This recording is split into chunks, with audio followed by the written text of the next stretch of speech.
그럼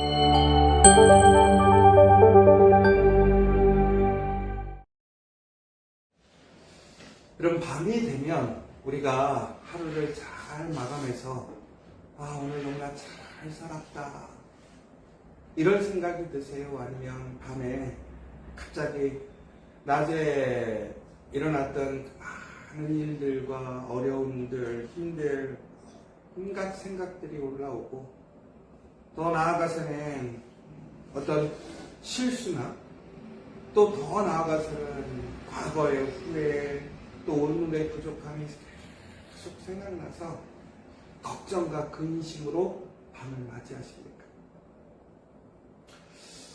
우리가 힘들고 어려울 때 특별히 무엇인가 우리가 원하는 대로 일이 풀려가지 않고 혹은 내가 실수했을 때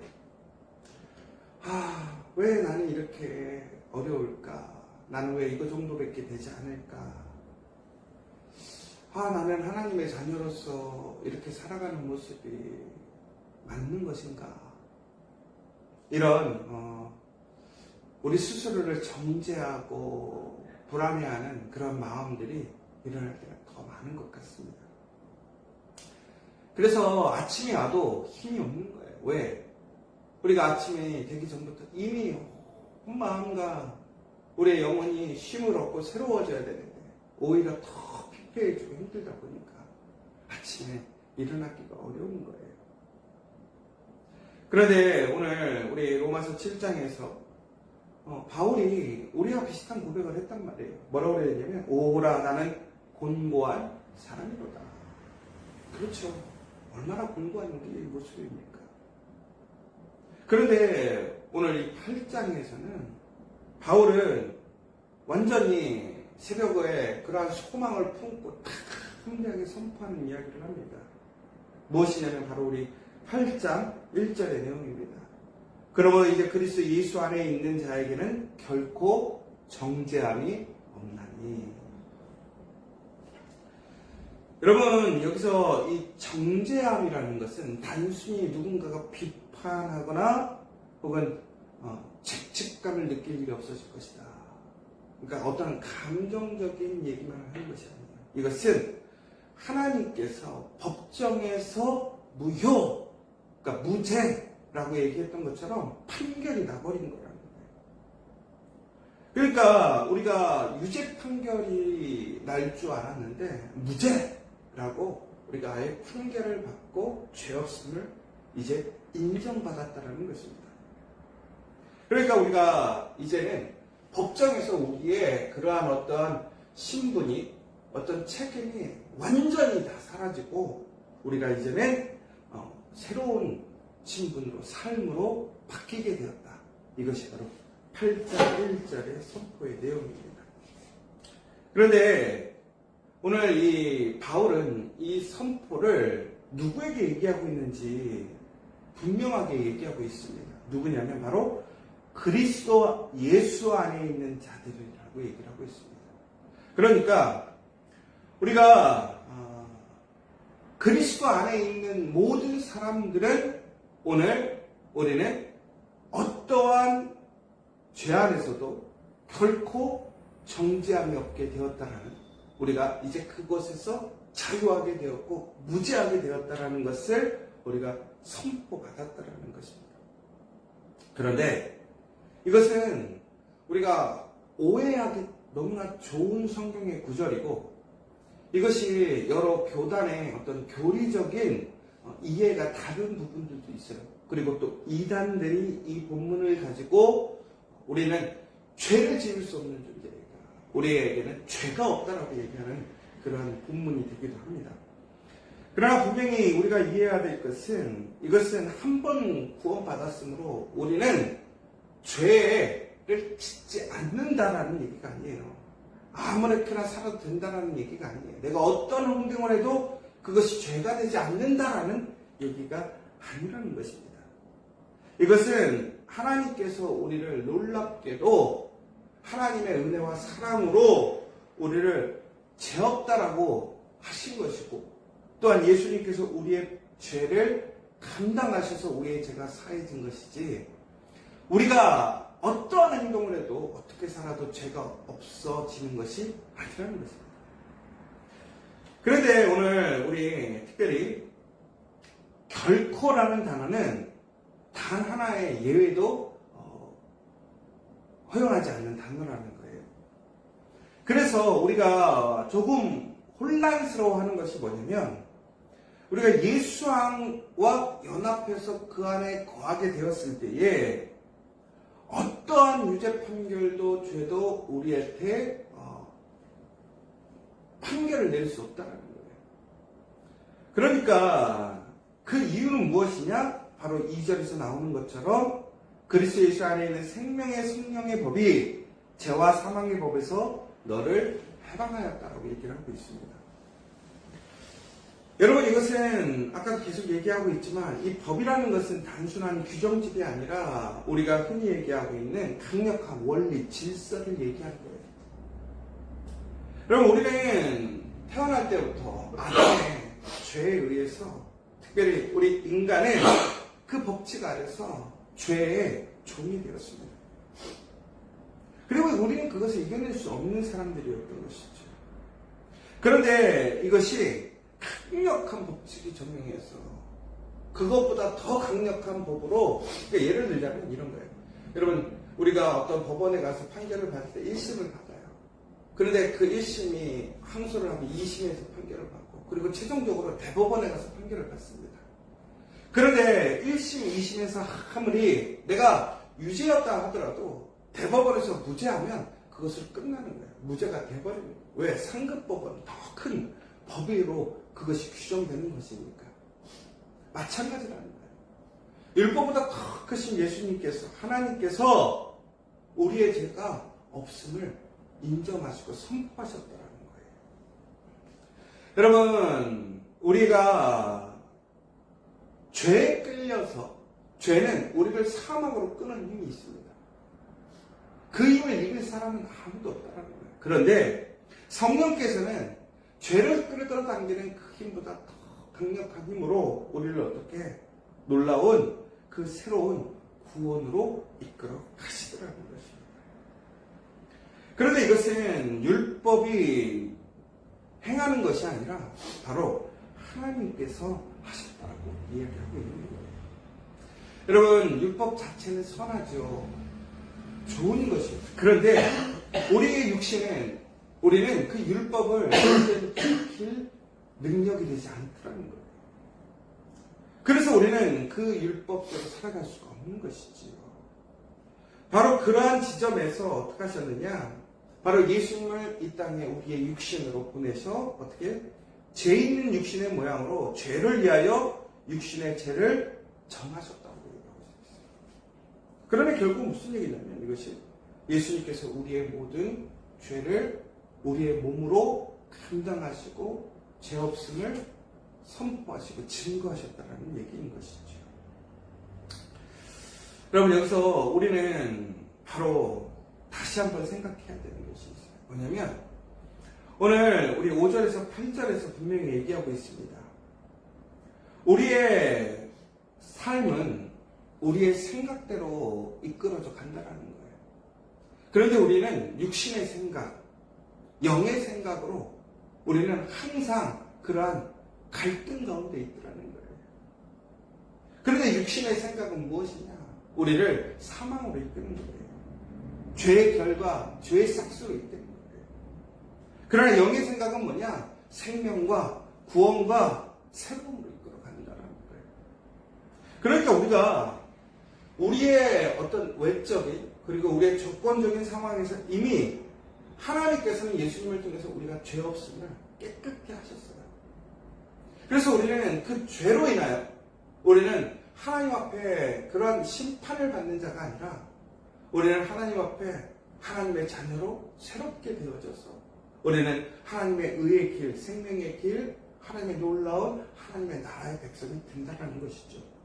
그런데 우리가 이제 그러한 외적인 조건이나 과거에 매이지 않고 오늘 우리가 살아가는 삶의 모습이 우리 안에 주어졌는데 그것이 단순히 예수님께서 우리의 죄를 감당하셨으므로 우리는 결코 죄 없음을 받는다는 게 아니에요.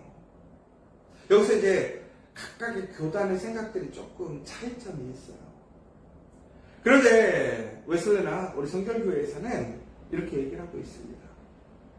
우리는 지금 이제는 현재는 우리는 하나님 앞에 깨끗한 상태로 있지만 우리는 죄를 짓고 우리는 다시 죄로 인한 구원에 이르지 못할 수도 있다는 거예요.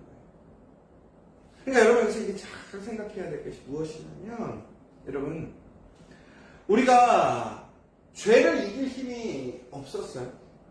그러나 이제 예수님으로 인하여 우리는 죄를 이겼어요. 죄가 우리에게 권세를 발휘하지 못해요. 그러나 내가 끝까지 죄를 선택하고 죄를 따라가게 된다면 죄를 내가 나의 것으로 여긴다면 그 죄의 법안에 살아가는 것이 된다는 거예요. 그러니까 여러분 주도권이 바뀌었다는 거예요. 그전에는 나에게 주도권이 없었어요. 내가 선택할 수가 없었어요.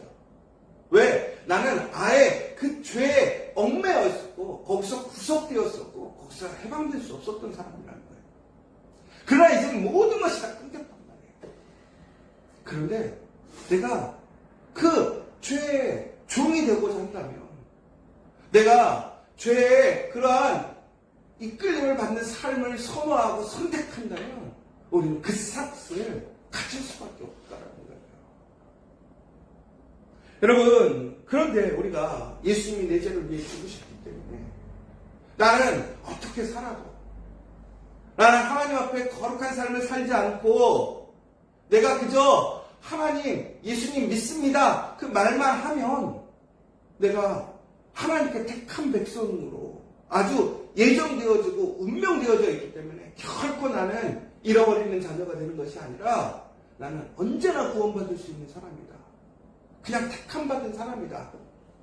그렇게 생각해서는 안 된다는 거예요. 여러분 다른 교단에서도 이런 얘기를 해요. 결국에는 우리가 택함 받았다라는 것은 우리가 한 번 택함 받았다면 결코 우리는 그 은혜에서 벗어나지 않는다라고 얘기를 해요. 강조해요. 그런데 그렇지 않은 사람들은 뭐냐면 구원받지 않은 사람이라고 얘기를 하고 있어요. 여러분 그런데 저는 조금 다른 부분들을 봐요. 왜 그러냐면 오늘 본문을 준비하면서 이 부분이 상당히 중요한 얘기거든요. 그리고 매우 첨예한 어떤 신학적인 이런 논거가 필요한 부분이에요. 그런데 우리가 지금 일반적으로 우리 특별히 대한민국 안에서는 되게 장로교 전통의 칼빈주의와 또 그 밖에 개혁신학의 그런 어떤 신학이 우세를 누리고 있죠. 그러다 보니까 출판되는 책이나 혹은 여러 가지의 내용들이 보통 그러한 신학적인 생각들을 얘기를 해요. 그래서 우리는 너무나 쉽게 그것들을 이해하고 받아들이고 있죠. 그러면서 웨슬레안이나 혹은 우리 성결교회에서 이야기하고 있는 그러한 신학적인 부분들과 다름에 대해서 그저 무엇이 다른지 잘 이해하지 못하고 좋은 게 좋은 것처럼 생각하고 넘어갈 때가 너무 많아요. 그런데 그렇지 않아요. 왜 그러냐면 여러분 지금 오늘 우리가 오늘 하나님 앞에서 구원을 받았다 할지라도 오늘 우리의 삶이 성결하고 거룩한 삶으로 살아가지 않는다면 우리는 결코 하나님의 은혜 안에 머물 수 없다는 거예요. 다시 얘기하자면 오늘 우리가 얻은 구원은 우리의 능력으로 얻은 것이 아니라 누구를 통해서? 오직 예수님을 통해서 얻은 거예요. 그러니까 예수님께서 우리의 핏값을 감당하셔서 그 모든 것을 죄 없으셨다고 하는 것은 당연한 것이에요. 그것은 믿을 수밖에 없는 것이고 그것이 우리를 자유케 했던 것은 사실입니다. 그런데 우리가 이제 지난주에도 제가 말씀드렸던 것처럼 선택받는다라는 것이 과연 예정적으로만 정말로 선택받는 사람들이 정해져 있을까라는 거예요. 여러분 오늘 우리는 믿는 사람들이란 말이에요. 그러면 오늘 여러분들은 우리가 예정론으로 보자면 이미 여러분들은 하나님의 구원의 선택을 받았기 때문에 오늘 이 자리에 있는 거예요. 그러니까 우리가 어떤 의지의 결단이 아니라 전적인 하나님의 은혜인 것이죠. 그러니까 우리가 그리스도인이 되었다라는 것은 이미 하나님의 놀라운 선택으로 그 은혜를 입은 사람들이라는 거예요. 그러니까 얼마나 큰 특권이고 은혜고 놀라운 축복이에요. 자부심이 생기는 거예요. 그런데 여러분, 그럼 구원받지 못한 사람들은 뭐냐라는 거예요. 그런데 성경에 보세요, 여러분. 예수님이 선택받은 자들만 위해 오신 것은 아니란 말이에요. 누구든지 예수를 믿는 자들을 구원하러 오셨단 말이에요. 그리고 예수님은 이 세상의 모든 사람들의 죄를 감당하시기 위해 오셨다는 거예요. 그러니까 지금 예수님이 이 땅에 오셔서 죽으신 것은 예수님을 믿는 사람들, 예수님께 관심 있는 사람들이 아니라 예수님께 관심이 없고 믿음이 없는 사람들에게까지도 그 구원의 보혈의 능력으로 그들을 구원하시기 원하셨더라고요. 저는 그게 맞다고 생각하거든요. 왜 그러냐면 우리 지난주 주일날 얘기했던 것처럼 예수님께서 베드로에게 사랑을 하느냐라고 물어보셨을 때 예수님의 기준이 아니라 그들의 수준에, 그들의 시작점에 섬겨주시는 사랑, 아가페의 사랑을 보여주셨던 거예요. 그렇다면 아직도 불의하고 죄에 물들어 있고 하나님을 부인하고 부정하지만 그들에게 은혜의 제한이 있지 않다고 생각하는 거죠. 그들에게 동일한 은혜를 허락하셨다는 거예요. 그러나 그 은혜를 우리는 믿고 소망하고 따라갈 것인가에 대한 결단이 필요하다는 것이죠.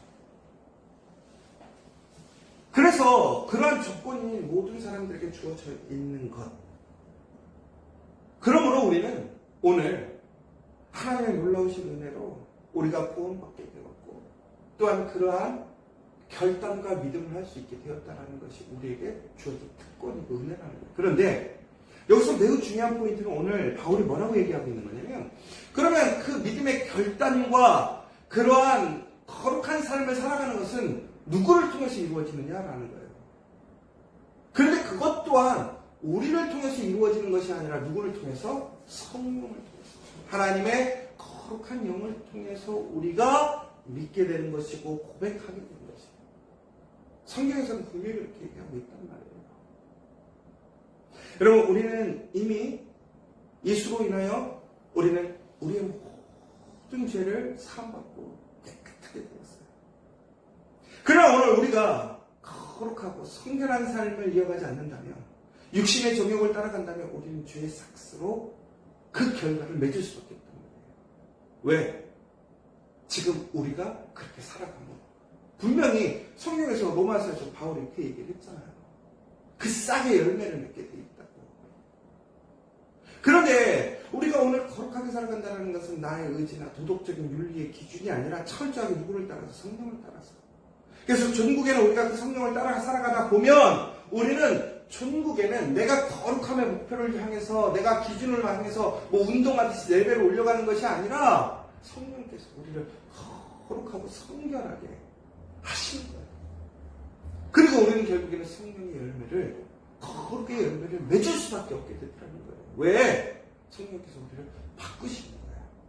우리의 생각, 우리의 마음, 그 모든 것을 바꾸셨더라는 거예요. 여러분 그러므로 우리는 오늘 내가 구원받았어. 내가 하나님의 은혜 안에 있어. 그것에 감사하고 내가 하나님의 놀라운 성령의 인도하심을 받는 은혜 안에 있음을 우리는 기뻐해야 해요. 그러나 우리는 오늘 다시 한번 내가 육신의 영에 이끌려가는 것이 아니라 하나님의 성령의 영에 이끌리는 것을 소망하고 간구해야 한다는 거예요. 왜 그렇습니까? 바로 그 성령은 예수를 믿는 자들에게, 구하는 자들에게 주신다고 하셨기 때문에. 여러분 결론은 오늘 예수께서 우리를 위하여 죽으시고 우리를 죄 없게 하셨어요. 그리고 또한 이 땅에서 살아가는데 온전히 하나님의 거룩한 백성, 하나님의 거룩한 자녀로 살아갈 수 있도록 그 성령을 주셨다는 거예요. 그러므로 우리가 해야 할 일은 무엇입니까? 오늘 로마서 8장의 1절처럼 이제 그리스도 예수 안에 있는 내게는 결코 정죄함이 없음을 우리는 선포하고 믿어야 한다는 거예요. 우리의 감정이나 생각이 아니라 바로 예수님께서, 하나님께서 그렇게 우리를 확정하셨다는 거예요. 더 나아가서는 이제 우리는 육의 생각이 아니라 영의 일에 관심을 갖고 그렇게 따라 살아가길 원해야 한다는 거예요. 항상 우리는 두 마음이 싸운다고 되어 있어요. 옛사람과 새사람이, 육체의 정욕과 영의 일이 항상 갈등하고 싸운다는 거예요. 여러분, 오늘도 마찬가지 아닙니까? 내가 하나님의 그러한 거룩함에 참여하기 위해 일어나야 되는데 내 육신은 너무나 피곤하다고 그래요. 기도의 자리로 나가야 되는데 나의 일정과 생각들, 세상적인 일들은 너무 많은 거예요. 여러분, 그런데 그때 우리가 무엇을 따라가야 되느냐라는 거예요. 여러분, 우리는 우선순위를 생각해야 된다고 해요. 그런데 하나님의 성령의 영이 있는 사람들은 우리에게 가르쳐 주셔요. 저는 오늘 이런 생각이 들었어요. 우리가 무엇인가를 할 때 이래야 될까 저래야 될까 할 때 우리가 성령께서 인도해 주시는 생각이 있거든요. 말씀을 통해서 우리가 배우고 또한 하나님의 은혜를 통해서 우리에게 주시는 메시지가 있어요. 그런데 지금 내 상황과 내 육신의 형편과 내 조건과는 분명히 달라요. 내가 일어났어. 정말 힘들지만 교회를 가야지. 기도의 자리로 나가야지. 내가 하나님의 말씀처럼 용서하고 사랑해야지. 그런데 그것이 현실적으로 너무 어려운 거예요. 그리고 거의 불가능해 보일 때도 있어요. 그런데 불현듯 그런 생각이 들어요. 그래도 기도해야 되는데, 그래도 사랑해야 되는데, 그래도 용서해야 되는데. 여러분, 그렇다면 영의 그런 인도하심을 따라간다는 게 뭐예요? 육의 인도하심을 따라간다는 게 뭐예요? 바로 그때 그것을 순종하고 하는 거예요. 하나님 우리에게 알려주고 계시더라는 거예요. 이미 우리가 어디로 가야 할지 알려주시고 계시더라는 거예요. 내가 정말 예수를 믿고 나의 죄를 회개하고 하나님을 의지하고 성령을 구하면 하나님께서 우리에게 말씀해 주시더라는 거예요. 그럼 우리는 어떻게 해야 돼요? 따라가야 한다. 저는 오늘 이 아침에 이 얘기를 하고 싶은 거예요. 여러분, 성령을 따라가십시오. 너무 힘들고 불가능해 보이고 내가 수치를 당하는 것 같고 손해를 받는 것 같고 어려워 보여도 성령을 따라가는 거예요. 그것이 하나님께서 우리를 지배하면서 자유케 하시는 그 새로운 삶, 능력 있는 삶으로 나아가는 놀라운 축복이라는 거예요. 내가 하나님께 선택받았으니까, 내가 하나님의 그 구원에 속해 있으니까 용서하지 않아도, 사랑하지 않아도, 내가 하나님의 말씀에 더욱더 귀 기울이고 기도하지 않아도 하나님은 나 끝까지 사랑해 주실 거야. 하나님은 사랑해 주셔요. 그런데 내가 어떻게 된다는 거야? 육의 힘을 쫓아가게 되더라는 거야. 그 싹의 열매를 갖게 되더라고요. 그러면 예수님 뭐라고 되겠습니까? 깨어서 기도하라고 얘기하고 있지 않습니까? 깨어나야 돼요. 깨어나야 돼요. 하나님의 영을 분별로 그 말씀에 순종하게 나아갈 수 있는 저 여러분 시간을 간절히 소망합니다. 마지막으로 회개에 민감하십시오. 여러분, 우리 실수할 때는 덮어버리려고 그래요. 누군가에게 책임을 전가하려고 그래요. 정죄감에 빠져서 혹은 나를 그저 죽일 놈이니 나는 그럴 수밖에 없어. 죄책감에 빠질 때가 있어요. 아니에요. 그때가 회개할 때라는 거예요. 여러분, 혹은 우리는 그것을 외면할 때가 있어요. 하나님이 알아서 좋게 해주시겠지. 여러분, 기도하는 거 너무나 중요해요. 기도해야 돼요. 근데 회개 없는 기도는 열매를 맺지 못해요. 여러분, 문제 일으키고 잘못했는데 기도해요. 기도해야죠. 그런데 거기에 먼저 존재하면 회개해요. 그런데 그 회개에는 능력이 있단 말이에요. 왜? 예수님은 우리 결코 정죄 먹게 하셨잖아요. 선포되었잖아요. 예수님의 이름으로 기도하면 우리는 어떻게 돼요? 다시 시작할 수 있는 거예요. 나의 실패, 나의 실수, 나의 어려움이 오늘 그 회개를 통해서 다시 시작될 수 있는 거예요. 그리고 기도할 때 그때 진짜 기도의 능력이 일어나는 거예요. 그리고 성령께서 우리를 이끌어 가실 때 우리는 성령의 말씀에 귀 기울이고 순종으로 나아가는 것이죠. 그리고 선포하는 것입니다. 오늘 하나님께서 이제 그리스도 예수 안에 있는 내게 결코 정죄함이 없다 말씀하셨다는 거예요. 오늘 이렇게 나아간다면 우리는 반드시 오늘 우리는 다시 시작할 수 있고 하나님의 은혜에 승리할 수 있을 믿습니다. 여러분, 오늘의 삶이 두렵지 않은 이유가 그거예요. 우리가 오늘 다시 시작할 수 있는 힘이 거기에 있더라는 거예요. 오늘 그 놀라우신 하나님의 사랑과 은혜 안에서 그 성령의 능력 안에서 오늘 다시 새롭게 승리하는 우리 믿음의 성도들 되시기를 간절히 축원합니다. 우리 함께 기도했으면 좋겠습니다. 오늘 이 말씀을 기억하십시오. 결코 정죄함이 없다. 이것이 복음입니다. 이것을 믿으시고 우리의 마음에 새겨야 합니다. 율법이 하지 못한 일을 십자가에서 예수님께서 우리에게 행하셨고 그 은혜를 주셨습니다. 오늘 이 시간 우리의 생각, 지향, 원함을 성령께 드리기 원합니다. 성령을 따라가겠다고 결단하시고 소망하십시오. 그리고 생명과 평안으로 다스려 주시고 또한 우리가 넘어지고 실수했을 때 철저히 무릎 꿇고 회개할 수 있도록 외면하고 그저 기도하면 되겠지라는 막연한 생각이 아니라 오늘 나의 잘못을 인정하고 회개하는 모습이 무엇인지 그리고 그 회개 속에서 성령의 인도하심에 온전히 순종할 수 있는 그 순종의 길을 걷게 해달라고 그리고 예수를 살리신 성령께서 우리 안에 거하심을 믿으십시오.